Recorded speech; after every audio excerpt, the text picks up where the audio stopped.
gracias. Señor doctor Rafael Rangel, rector del Sistema Tecnológico de Monterrey, don Eugenio Garza Lagüera, señor ingeniero don Lorenzo Zambrano, distinguidos miembros de los consejos directivo y consultivo de la Cátedra Alfonso Reyes, señoras y señores, y sobre todo, estudiantes de la comunidad universitaria neoleonesa.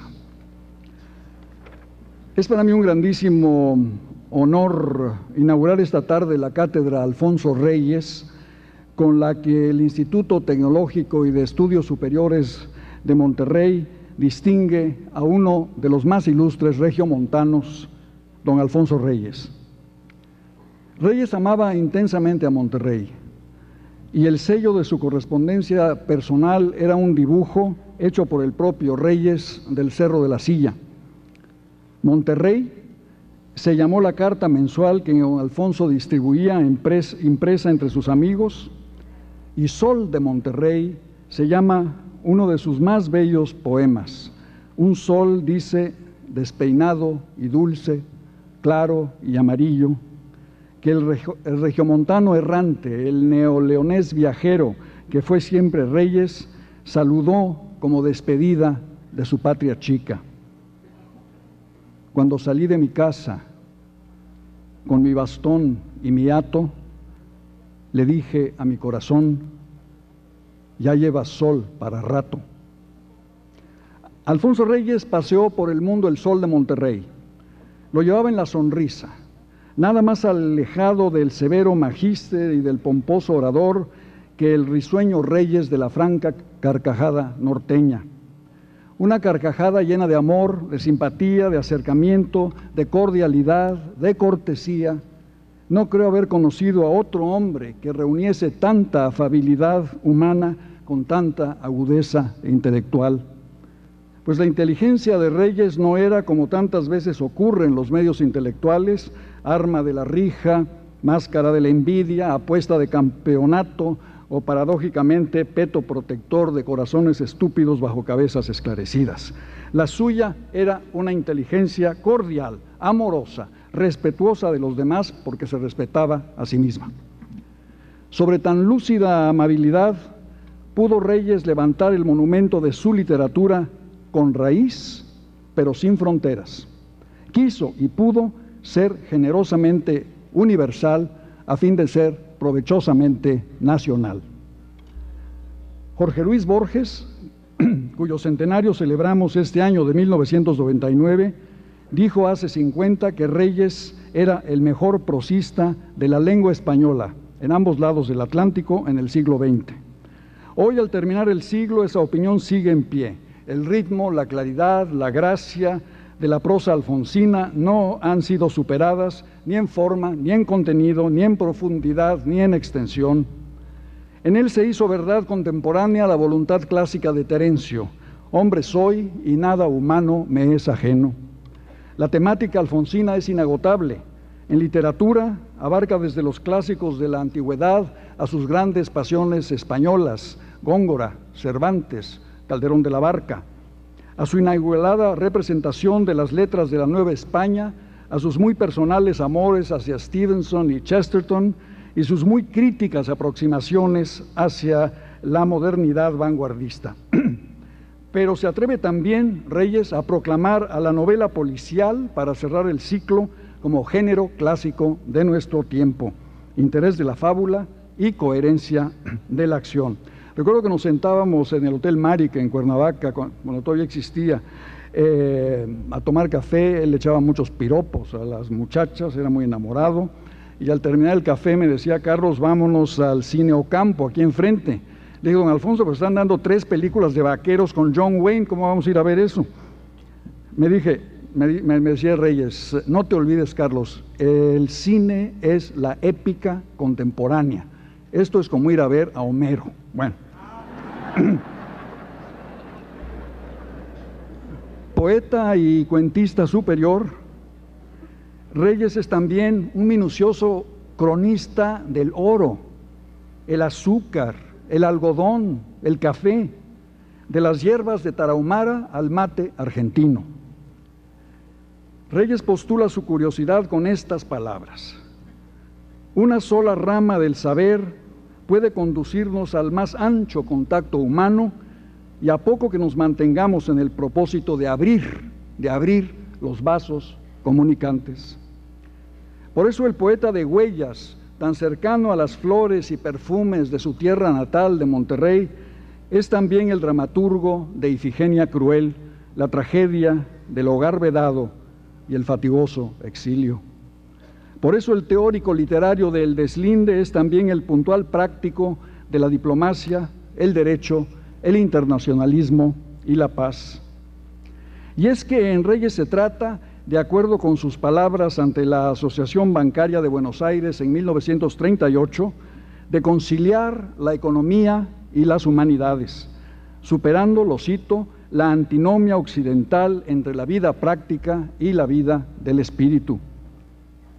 Hay palabras que justifiquen mejor la creación de la Cátedra Alfonso Reyes en el seno del Tecnológico de Monterrey, pero hay algo más que dice don Alfonso: todo empeño de partir artificialmente la unidad fundamental del ser humano tiene consecuencias funestas, arruina a las sociedades y entristece a los individuos. Me hace falta agua. He hablado de la sonrisa de Reyes. La ilumina el sol de Monterrey. Pero también hay un llanto de Reyes. Lo provoca la tormenta de México. En esta tensión, don Alfonso concibe al ser humano como un náufrago del mundo que solo se mantiene a flote gracias a la cultura. Y la cultura, siendo universal, es también mexicana, es también americana. Nuestro mundo americano es un presagio, afirma Reyes. A pesar de todo, continuamos siendo una radiante promesa para los descontentos y los reformadores. El destino del nuevo mundo es amparar los intentos para el mejoramiento humano, y aún, dice, aún el dolor de América es necesario para alcanzar nuestra difícil gloria. Por todo ello, quisiera hoy insertar mis palabras sobre un nuevo contrato social para el siglo que viene, dentro de la siguiente concepción de Reyes, al cual vuelvo a citar: si todo el hombre es vida social, escribe en Ultima Thule, la ciencia social comprende el registro de todas las posibles disciplinas humanas. La realidad es continua y todas las cosas y todos los conocimientos se entrecruzan, viven de su mutua fertilización. Esta integración del saber incluye, nos dice Reyes, a la política, que es el problema de la convivencia, entre los seres humanos. Pero además de la convivencia humana, hay el destino humano, y para cumplirlo, la política debe someterse a la ética. Inauguramos la Cátedra Alfonso Reyes del Instituto Tecnológico y de Estudios Superiores de Monterrey con esta conciencia y este propósito: las ciencias y las humanidades no son enemigas, son indispensables aliadas. Alfonso Reyes vuelve a Monterrey al filo de un nuevo milenio y una nueva centuria. Escucho en esta hora su voz que nos dice: un cierto instinto pitagórico hace que se consideren los números redondos como cifras fatídicas. Así fue el año 1000, así será el año 2000, escribió Reyes previsoriamente, solo para afirmar más allá de los calendarios la fuerza de la continuidad cultural, para seguir adelante sobre las tumbas, como decía Goethe, para pisar impávidamente sobre las ruinas, como cantaba Horacio. Estas palabras de dos de los autores que más amaba Reyes, Goethe y Horacio, me conducen a otras de un autor y un libro que, para mi eterno deleite y agradecimiento, él puso en mis manos cuando yo tenía 17 años y lo visitaba mes con mes en su retiro de Cuernavaca. Detenido en la transición de la Revolución Francesa y el imperio napoleónico al mundo de la gran industria, el desarraigo social y la consolidación de las nuevas clases dirigentes, el poeta francés Alfredo de Musset, en sus Confesiones de un hijo del siglo, se situaba a sí mismo en el instante que separa el pasado del porvenir, que no es ni pretérito ni futuro, pero que se asemeja a ambos. Con cada paso que damos, escribió el poeta, con cada paso que damos, no sabemos si caminamos sobre una semilla o sobre una ruina. Hoy nos reunimos a las puertas de un nuevo siglo y de un nuevo milenio y no sabemos si pisamos surco o ceniza. La fe ilimitada en el progreso y la felicidad, anunciada por la filosofía del siglo XVIII y sostenida por el optimismo del siglo XIX, no nos preparó para los horrores del siglo XX. 9 millones de muertos en las trincheras de la Primera Guerra Mundial, 3 millones de judíos asesinados en el Holocausto nazi, 1,50 millones sacrificados en las purgas y el gulag de la Rusia estalinista, e incontables también los desaparecidos, los torturados, los asesinados por la sevicia de las dictaduras latinoamericanas. Este no es el retrato del progreso constante e inevitable de la humanidad previsto por los pensadores de la Ilustración y del positivismo. Y sin embargo, la terrible ironía de esta negación de la felicidad por la historia estriba en que nunca, como en el siglo XX, alcanzó la humanidad cumbres más altas de adelanto en la tecnología, las ciencias y las comunicaciones. Por ello mismo, nunca fue mayor el abismo entre el prodigioso desarrollo material y científico y el deprimente retraso político y moral. Este fue el siglo de la violencia como pasaporte a la universalidad. Nadie quedó exento de la capacidad impune de dañar a sus semejantes. Casi se diría que a mayor adelanto técnico, menor adelanto moral. Siglo cruel y acaso en algún aspecto siglo desperdiciado. De los años del siglo XX, 12 se nos fueron en sangrientas guerras mundiales y 40 en una guerra fría que dividió al globo en dos campos irreconciliables, demonizando las fuerzas del cambio en la esfera del capitalismo con el San Benito del comunismo y las fuerzas del cambio en la esfera comunista con el estigma del capitalismo. Los subgéneros de esta guerra mayor los encarnaron y los pagaron los países del llamado Tercer Mundo, obligados a alinearse con una u otra de las dos grandes potencias nucleares, al precio de aplazar durante 4 décadas los problemas reales de la convivencia humana, de la sociedad civil, en espera de un día mejor. Hoy ese día ha llegado. Fuera del refrigerador de la Guerra Fría, surge una agenda urgente, pidiendo a gritos que le prestemos la atención negada durante el cruel siglo XX. Es la agenda para el siglo XXI.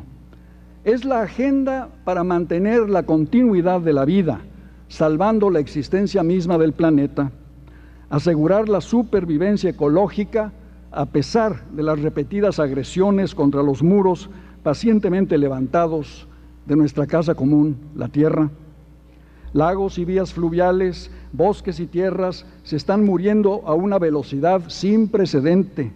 Crece el hoyo de la capa de ozono, los mares comienzan a hervir y corremos el riesgo de perder el delicado equilibrio de la biosfera y condenar a nuestros hijos a vivir y a morir sin naturaleza. El universo requiere una eternidad, escribió Jorge Luis Borges. Y en el cielo, añadió el gran autor argentino, los verbos conservar y crear son sinónimos. En la tierra se han vuelto antagónicos. Conservar y crear son verbos enemigos en este final de siglo. Mantener la continuidad de la vida a pesar de la inevitabilidad de la muerte. ¿Existe mandamiento más urgido de atención por parte de la sociedad y sus componentes, gobiernos, sector privado, tercer sector, que este? Pero propongo enseguida otro mandamiento para una sociedad más justa en el siglo que viene: otorgarle los derechos que le son inherentes a la mitad del género humano, la población femenina, las mujeres que dan cuenta del 53% del trabajo y de la mitad del Producto Económico Mundial. Las mujeres exigen y merecen igualdad de oportunidades, salario igual por trabajo igual y acceso a los niveles más altos de la educación, las profesiones y el gobierno. Exigen y merecen, sobre todo, el derecho sobre sus propios cuerpos. Hay un tercer mandamiento tan importante como la protección del medio ambiente y los derechos de las mujeres, y es el de superar la persistente división entre el mundo desarrollado y el mundo en desarrollo. En el norte, el 20% de la humanidad recibe el 80% del ingreso mundial y consume las 3/4 partes de la energía comercial, mientras que en el sur, 2.000 millones de seres humanos, la tercera parte de la humanidad, vive en condiciones de extrema pobreza. Solo en nuestra América Latina, 1 de cada 5 habitantes padece hambre. Y la mitad de la población de la América Latina vive o sobrevive con menos de $90 al mes. Si vamos a vivir en un planeta unido, la globalidad no lo será sin la corresponsabilidad. A finales de la Segunda Guerra Mundial, avisorando lúcidamente el porvenir, el primer ministro británico, el laborista Clement Attlee, dijo: no podemos crear un paraíso adentro, dejar un infierno afuera y creer que vamos a sobrevivir.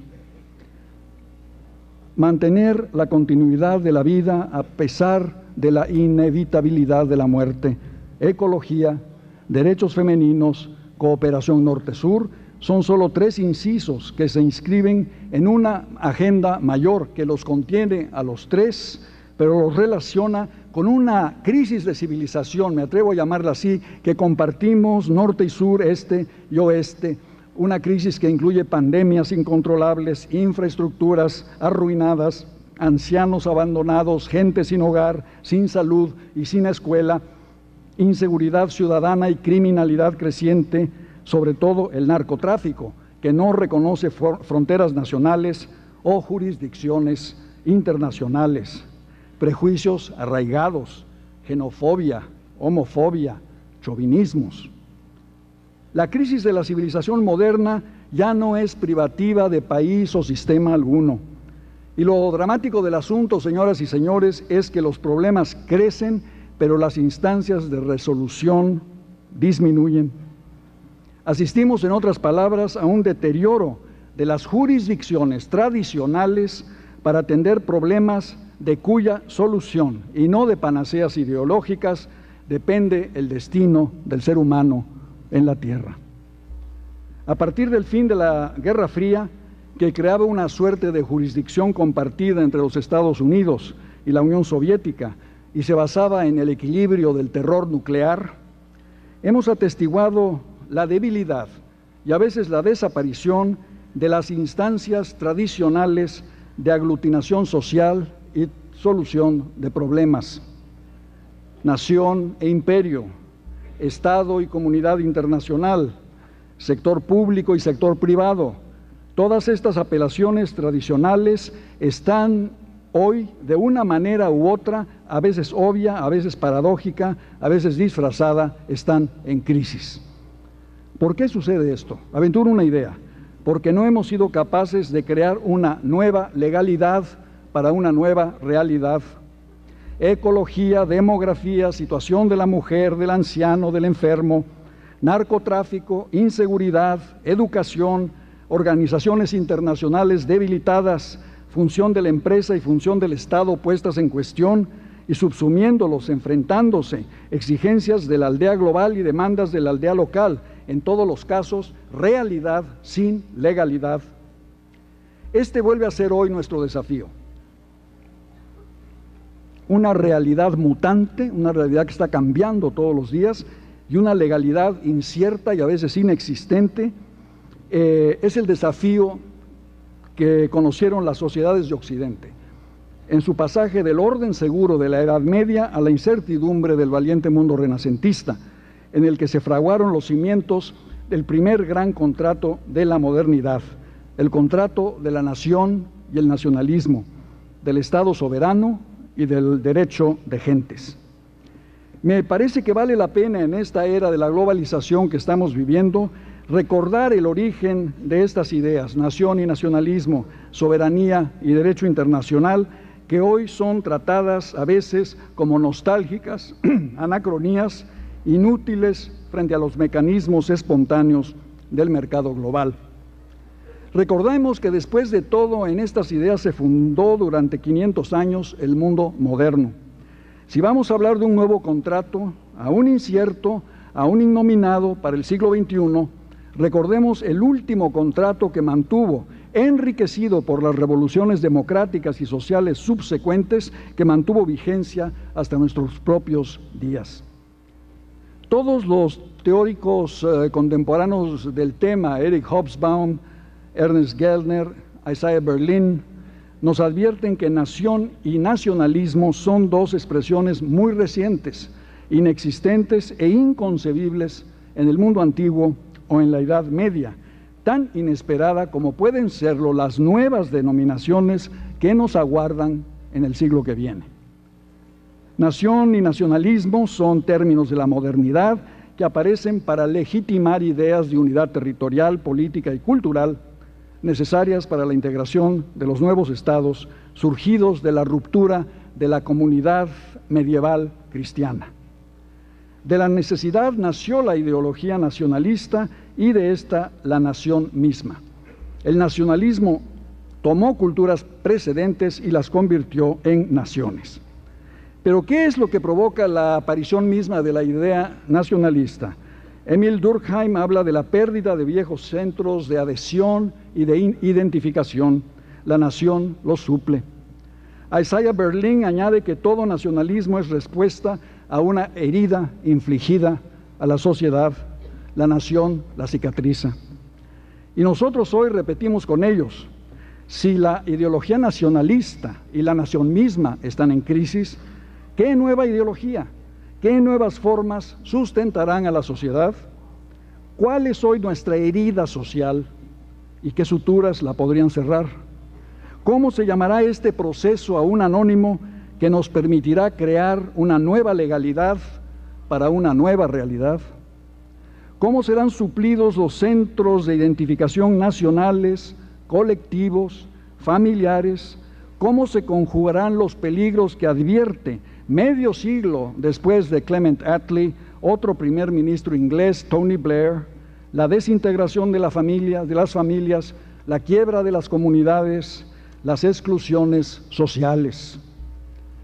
En el siglo XVI, el concepto de nación le otorgó a los estados más avanzados en el camino de la integración territorial y de la diversificación económica, es decir, los estados europeos, una legitimación política para acrecentar la unidad nacional y para pasearse por el mundo durante 5 siglos, imponiéndoles a las otras culturas sus propias normas de civilización europea y sus propias hegemonías económicas y militares sin pedirle permiso a nadie. Se trataba al cabo de civilizar.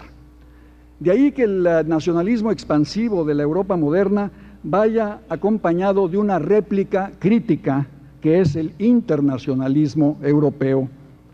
El derecho internacional solo se vuelve necesario al concentrarse el poder en muy pocos estados nacionales que conquistan la mitad del mundo, exterminan o evangelizan a sus habitantes, discuten si tienen alma o no, si se justifica el derecho de conquista y si hay guerras justas e injustas. Todo esto, que digo, hubiese asombrado al mundo feudal, ya que en la Edad Media la guerra fue la norma y la paz la excepción. No había que justificar la normalidad, sino maravillarse ante la excepción. En cambio, en el siglo XVI, el holandés Hugo Grocio convierte la paz en norma y la guerra en excepción. Y desde su cátedra en Salamanca, el jesuita Francisco de Vitoria funda el derecho internacional en el concepto de la universalidad de los derechos humanos, extendiéndolo a las poblaciones indígenas del Nuevo Mundo. En tanto que su discípulo Francisco Suárez sitúa el origen de toda autoridad en el pueblo, siendo por ello todo pueblo legalmente, repito, legalmente invulnerable a la conquista por otros. Quiero decir, el nacionalismo europeo, a la par que conquista e impone sus valores al mundo colonial, se impone a sí mismo un sistema de normas, las del derecho internacional. Esta es una de las grandes conquistas de la civilización europea y, junto con el arte de Occidente y la democracia política, una de sus más grandes contribuciones a nuestra humanidad compartida, esa humanidad compartida en la que tan fervientemente creía Alfonso Reyes. Pues desde sus orígenes con Grosio, Vitoria y Suárez, el derecho internacional, incluyendo los derechos humanos, se ha convertido en patrimonio universal de todos los pueblos. Merece la aprobación de todos, es cierto, pero a veces se trata de homenajes puramente retóricos y en realidad ocurre con el derecho internacional lo que con las leyes humanitarias de la colonia española, cuando llegaban a las colonias americanas y los virreyes se colocaban los papeles jurídicos en la cabeza y proclamaban: la ley se obedece, pero no se cumple. El largo esfuerzo de la civilización por crear una normatividad justa entre las naciones se topó constantemente con dos obstáculos: su carácter no impositivo, la ley se obedece pero no se cumple, y la celosa soberanía de los Estados-nación. Al terminar la Primera Guerra Mundial, la Liga de las Naciones en Ginebra no pudo contener el desafío de los nacionalismos extremos, el fascismo y el nazismo, y la ONU no solo perdió tiempo y autoridad durante la Guerra Fría. Sus instituciones fueron creadas a finales de la Segunda Guerra Mundial para menos de 50 naciones. Hoy la ONU tiene más de 200 miembros, es decir, que la legalidad ha sido avasallada una vez más por la realidad, y la reforma de los organismos internacionales será tarea primordial del siglo que viene, refrendando en su centro mismo la Declaración Universal de los Derechos Humanos. Pero a la vez que la jurisdicción internacional se diluye, las soberanías nacionales, némesis anterior del derecho de gentes, palidecen y se debilitan ante un asalto imprevisto hace medio siglo. Ese movimiento se llama la globalización y en ella ponen hoy sus esperanzas, pero también en ella ven reflejados sus temores muchísimos hombres y mujeres en el umbral del siglo XXI.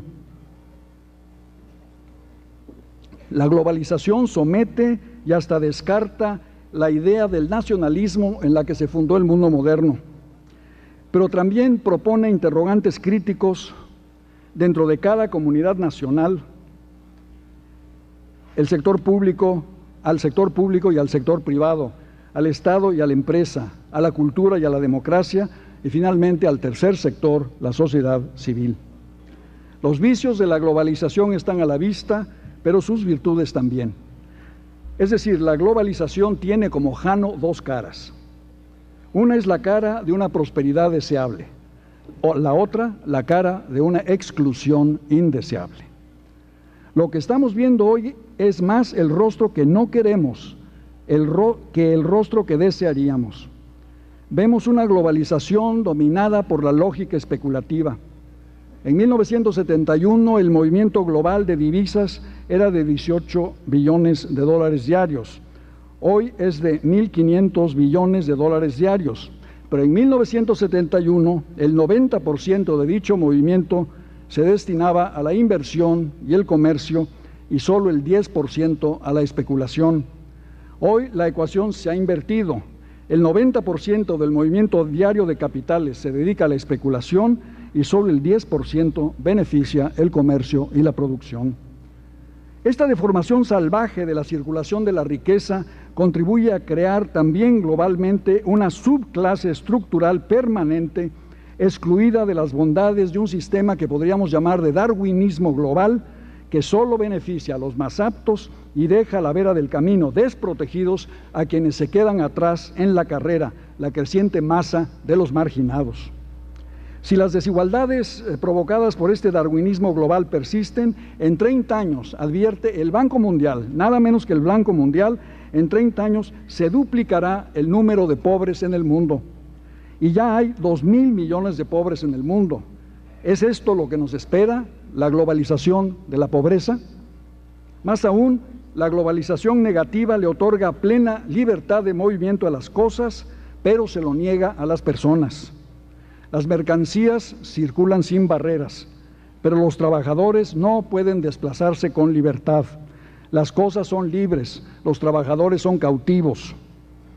Ello no desalienta los movimientos migratorios inevitables en un mundo de desequilibrios y necesidades compartidas, en el cual las insuficiencias económicas del tercer mundo expulsan a la mano de obra desempleada a un primer mundo que la requiere para la multitud de trabajos, agricultura, ocupaciones del hogar, hospitales, transportes, hotelería y aún servicios de cuello blanco, que su propia fuerza doméstica ya no necesita o no quiere cumplir, pero que no por ello dejan de ser ocupaciones necesarias.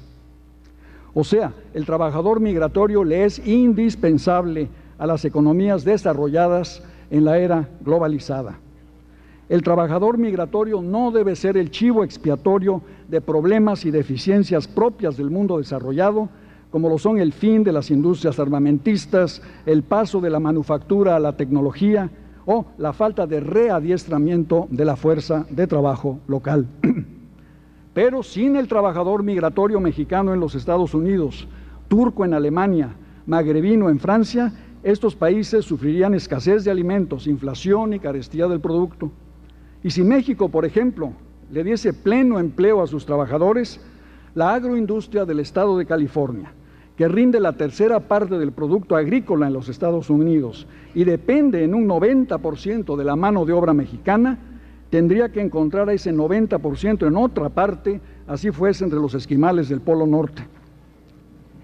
La relación deformada entonces entre globalización y trabajo puede conducir de vuelta a los peores crímenes del siglo XX, la xenofobia, el racismo, el exterminio. Hay que tener mucho cuidado.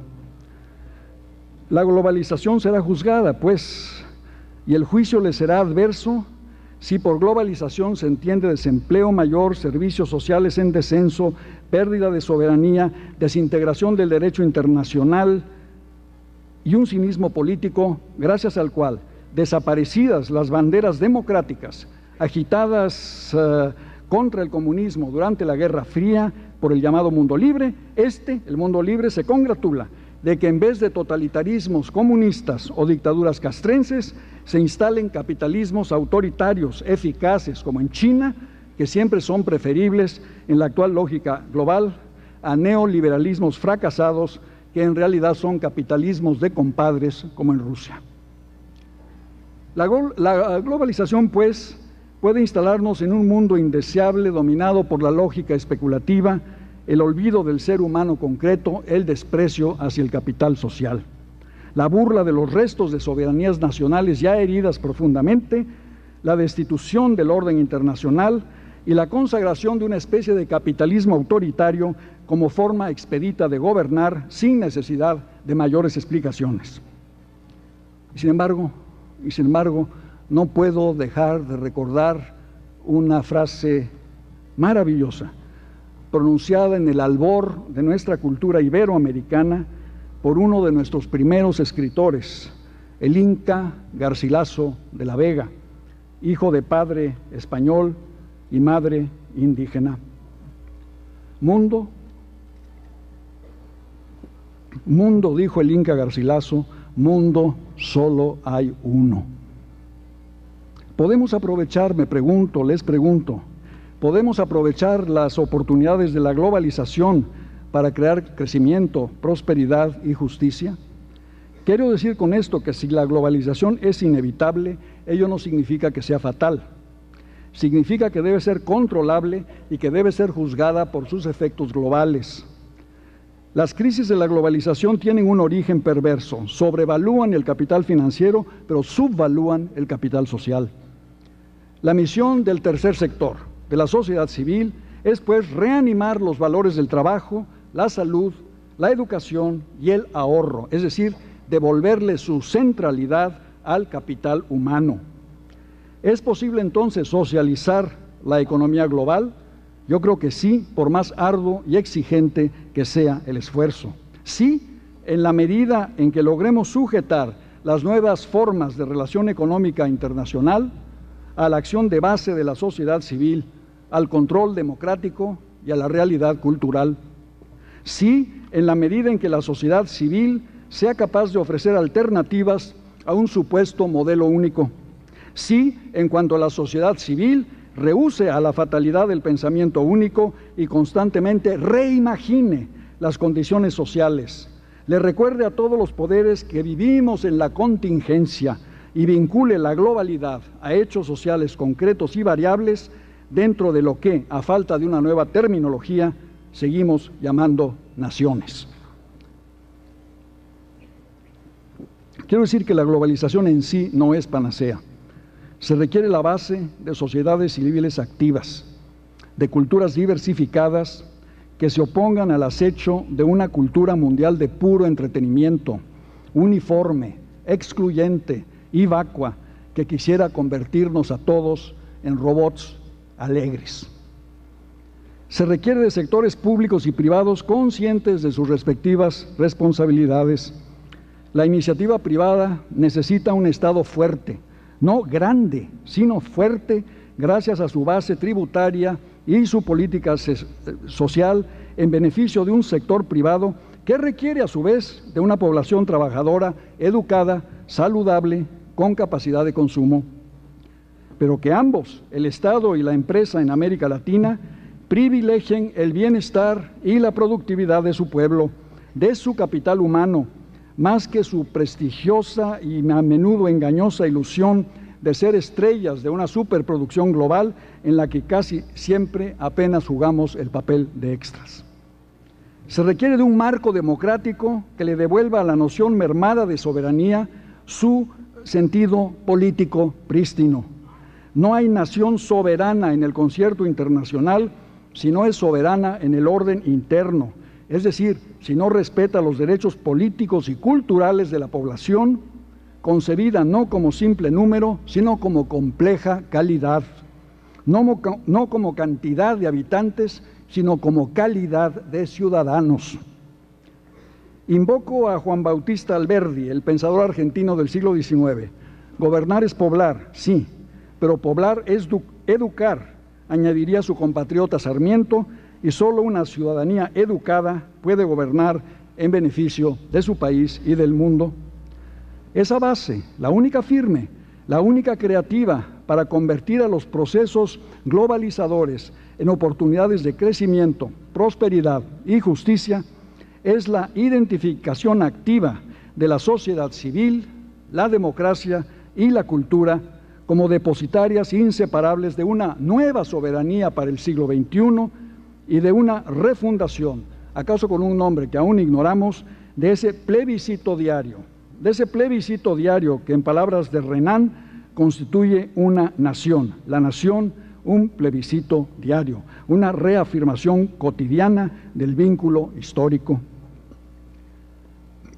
Solo puede, creo yo, haber buen gobierno nacional si hay un sector público y un sector privado consciente de sus deberes para con la comunidad local, a la cual deben servir primero a fin de ser parte positiva en segundo término de la comunidad global. Ello exige que entre ambos sectores juegue el papel de puente, instancia supletoria y vigilancia política el tercer sector. Navegando en el barco de la globalidad, no arrojemos por la borda ni al sector público, ni al sector privado, ni a las sociedades en las que actúan. La globalización podría convertirse, sin la flotación equilibrada de esos tres factores, en un Titanic indefenso ante los icebergs imprevistos de una historia llena de peligros, de tormentas, desplazamientos, sorpresas financieras, resurrecciones de viejos prejuicios y resistencias de viejas culturas. El Estado ni ha desaparecido ni debe desaparecer. En América Latina hemos vivido una curiosa distorsión. Creímos que un Estado grande era un Estado fuerte, hasta que las sucesivas crisis de los años 70 para acá nos demostraron que teníamos Estados no grandes, sino hinchados, y por ello débiles.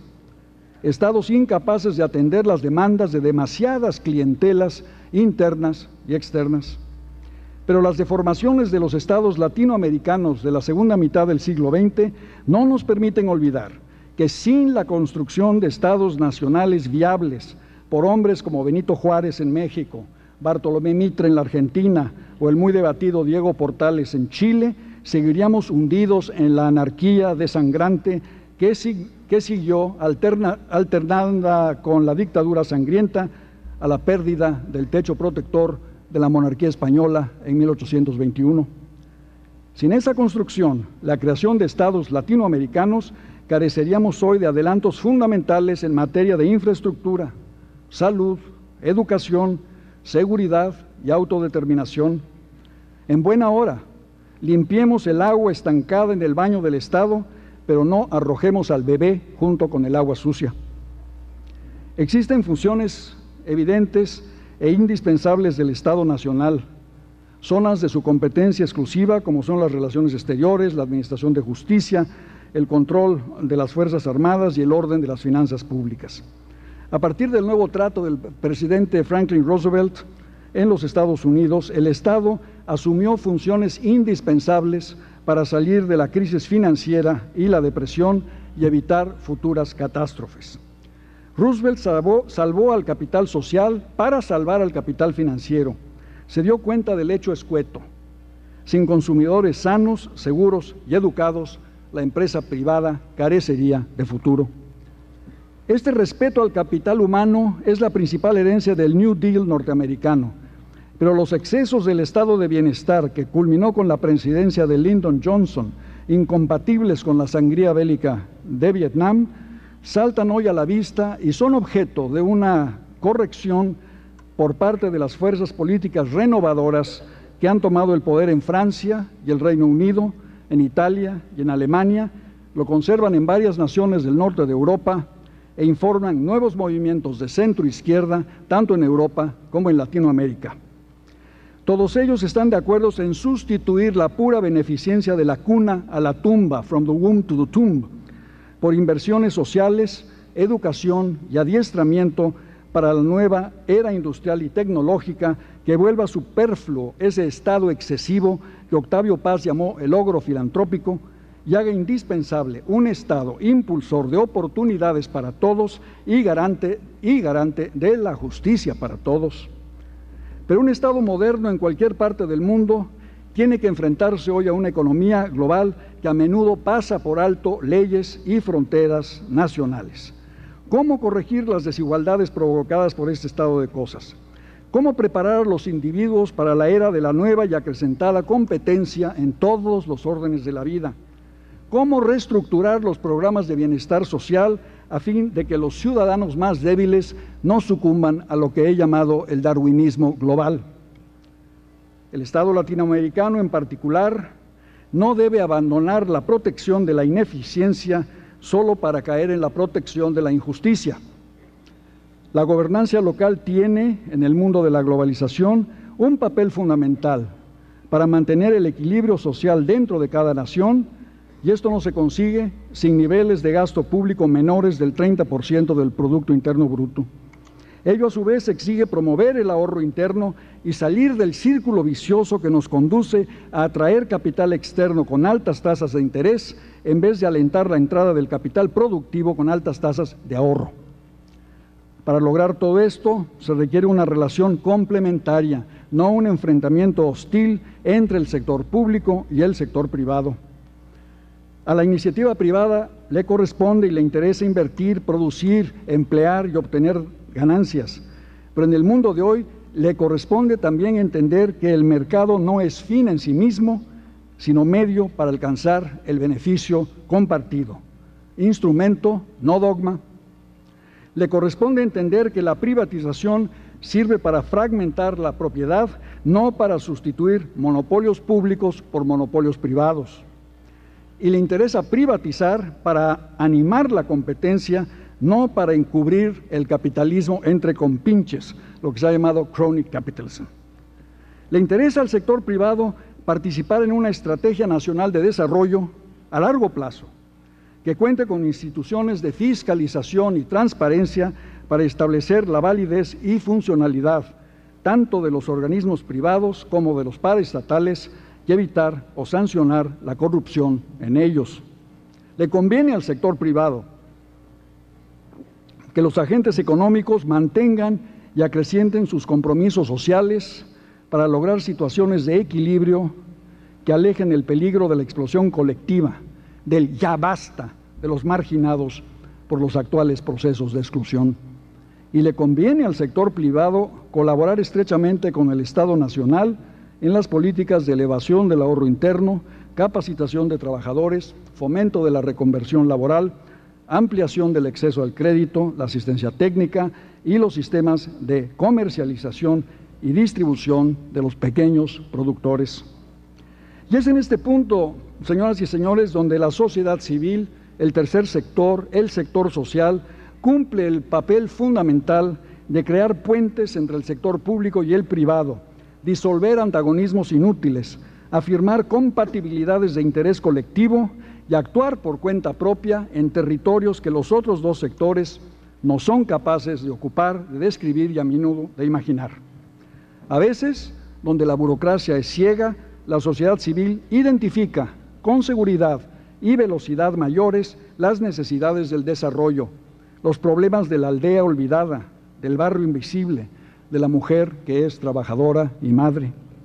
Y otras veces, donde la empresa privada solo observa la ausencia de lucro, el sector social descubre o inventa la mejor manera de emplear los recursos locales, poniendo en marcha actividades que le permiten a los pobres ayudarse a sí mismos, guarderías, cooperativas, sistemas de crédito, medicamentos y médicos compartidos, limpia y aseo personales y públicos, apoyo a la escuela, círculos de lectura, impulso del teatro popular, cajas de ahorro, obras vecinales, sistemas de medicina familiar, pequeñas, flexibles, originales, renovadoras. Las organizaciones del tercer sector son las aves de buen agüero de iniciativas gubernamentales o empresariales. El tercer sector debe activar las iniciativas ciudadanas para crear empleos útiles al talento laboral expulsado de los sectores estatal y empresarial. Además, las organizaciones del tercer sector cumplen una función política, no por menos visible, menos indispensable. El tercer sector contribuye a establecer la agenda pública, le devuelve poder a la gente. Esto es particularmente cierto en Iberoamérica, donde seguimos siendo dos naciones. The two nations, como describió Disraeli a la Inglaterra escindida entre desarrollo industrial y retraso social en el siglo XIX, o como se llama a sí mismo con humor escéptico Brasil, Belindia, mitad Bélgica, mitad India. Somos dos naciones. Coexisten en América Latina el Mercedes y el burro, el rascacielos y la ciudad perdida, el supermercado y el basurero, el barroco y el rock and roll. Pero la antena de televisión es la nueva cruz de la parroquia. Me parece evidente que el desafío primero del tercer sector en América Latina es crear puentes entre las dos naciones, confiar en que a partir del desarrollo humano se consolide el desarrollo económico, entender que los problemas globales no se resolverán si no se resuelven los problemas locales, rescatar del olvido a la aldea, la comunidad aislada, la migración interna, la parcería, los oficios, los caminos vecinales, la escuela rural, la formación vocacional, las artesanías. No habrá salud global si no hay salud local. Las novedosas democracias latinoamericanas serán puestas a prueba por la capacidad o incapacidad de asociar la idea misma de la libertad política a la idea misma del bienestar social. Mantengamos claros ciertos criterios. El sector privado sin Estado conduce a la anarquía, pero el Estado sin sector privado conduce al totalitarismo. El tercer sector tiene por función socializar tanto al sector público como al sector privado. Yo iría más lejos, los debe colonizar, pero debe saber, la sociedad civil debe saber que ella misma es constantemente colonizada por el Estado y por la empresa. No se trata, pues, quiero decir, de compartimentos estancos. En cierto modo, la sociedad civil es como los partidos políticos que tienen un pie en la sociedad y otro en las instituciones. No basta por ello la muy difundida versión de la sociedad civil como lo no controlado por el poder público o por la empresa privada. La sociedad civil no solo critica a las instituciones públicas y privadas, las enriquece, las contamina, ofrece soluciones alternativas, participa de ellas y en ellas. El interés público no tiene un defensor único. Cada vez más la solidaridad y la vocación de participar llevan a la formación en distintos campos de organizaciones no gubernamentales cuya labor puede ser tan importante como la de los estados y las empresas. A nosotros nos corresponde atender desde ahora a las posibilidades mínimas pero profundamente humanas que resuelven problemas concretos y le dan un sentido actual e irrenunciable a las actividades de la ciudadanía. He insistido aquí en la necesidad latinoamericana de aumentar nuestros niveles de ahorro para aumentar nuestros niveles de producción y disminuir nuestra dependencia del capital especulativo, atrayendo en cambio el capital productivo. Este es un gran tema, pero tiene modalidades tan pequeñas que a veces pasan desapercibidas. Sin embargo, son tan importantes que a veces constituyen fundamento y sentido de lo que entendemos por tercer sector o sociedad civil. Para abrir canales entre el ahorro y la inversión productiva se necesitan fondos de previsión social, cajas de ahorro, uniones de crédito y en general acceso al crédito. Se requiere asimismo animar y multiplicar los sistemas de mini créditos. Doy un solo ejemplo que me parece suficiente e ilustrativo. En varias regiones rurales de Asia se está creando una democracia del crédito. El Banco Rural de Bangladesh ha otorgado desde su fundación, hace 22 años, 2.500 millones de dólares a 2 millones de clientes. Solo el año pasado el banco dio créditos a los pobres por 500 millones de dólares. El préstamo promedio es de unos $200. El nivel de devolución es del 98%. Los pobres, a diferencia de ciertos bancos en México, Rusia, los Estados Unidos o Indonesia, pagan puntualmente. No necesitan rescates financieros sufragados por el contribuyente.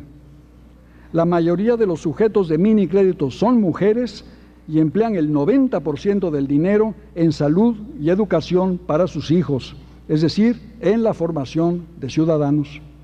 Doy otro ejemplo. Novo Sarandí, la cooperativa de los sin tierra brasileños, ha obtenido ganancias de 12 millones de dólares este año. Se trata de una organización de la sociedad civil, nacida en esta ocasión de la violencia, es cierto, pero finalmente legitimada por la autoridad, que ha ampliado la legalidad social y hoy cuenta con 1.500 miembros, y a partir de lo que eran tierras muertas, tierras abandonadas, comercializa sus productos a través de multinacionales canadienses e italianas y le ha dado a sus miembros, a los miembros de esta cooperativa, en vez de los $50 mensuales de su antigua pobreza, $500 mensuales de una nueva prosperidad. Una prosperidad real. No lo es la prosperidad ficticia que a cambio de disciplina fiscal otorga empobrecimiento. No lo es la sacralización del capital financiero a costa de la fe en el capital humano. ¿Es tolerable un mundo en el que el 20% de la población consume el 86% de la producción global? Un mundo en el que las necesidades de educación básica en las naciones en desarrollo es de 9.000 millones de dólares y el consumo de cosméticos en los Estados Unidos también es de 9.000 millones de dólares. Un mundo en el que las necesidades de agua, salud y alimentación en los países pobres podrían resolverse, es un texto del Partido Socialista Sueco en el que me baso, podrían resolverse con una inversión inicial de 13.000 millones de dólares y donde el consumo de helados en Europa es de 13.000 millones de dólares. ¿Podemos democratizar la globalización? ¿Podemos tener disciplina con crecimiento y ambos con justicia? Es la acción de la sociedad civil, creo yo, la que va a dar respuesta a estas preguntas. Pero la sociedad civil no vive en el aire. Necesita el techo protector de la democracia y la savia nutricia de la raíz cultural. Hay que profundizar la democracia, nos dice desde su atalaya sueca Pierre Schori, el viceministro de Relaciones Exteriores de esa nación escandinava. Hay que profundizar la democracia. La base de todo es el respeto al sufragio, pero se necesita liberar a la política de la influencia del dinero. Se necesita llenar los vacíos entre elección y elección, revocar mandatos, realizar referenda, exigir la responsabilidad parlamentaria a los ministros, contar con un ministerio público independiente y afirmar las soluciones judiciales contra los abusos del poder. La democracia, en otras palabras, es algo más que un episodio electoral. Se necesita elevar la participación política. Se necesita ampliar el acceso de la comunidad a las comunicaciones y se necesita que la gente conozca y reivindique sus derechos. Por todo ello, hay que profundizar la cultura, que junto con la democracia política es la otra rueda de la sociedad civil, empezando por las políticas de la educación. El analfabetismo, propone la escritora surafricana Nadine Gordimer, debe ser considerado un crimen contra la humanidad. Negar la educación al pueblo es un despojo tan grave como negarle agua o negarle tierra. La educación latinoamericana debe ser un proyecto público apoyado por el sector privado y dinamizado por el sector social. Su base es la educación primaria y secundaria, que ningún latinoamericano de 16 años o menos se encuentre con un pupitre vacío. Su meta es la educación vitalicia, que ningún latinoamericano deje jamás de aprender. La enseñanza moderna es un proceso inacabable. Mientras más educado sea el ciudadano del siglo XXI, más educación seguirán necesitando a lo largo de su vida. Su prueba es ofrecer una educación inseparable del destino del trabajo. En un mundo donde el avance tecnológico podría crear desempleo a pesar de la educación, este problema debe resolverse mediante políticas de redistribución y readiestramiento del empleo.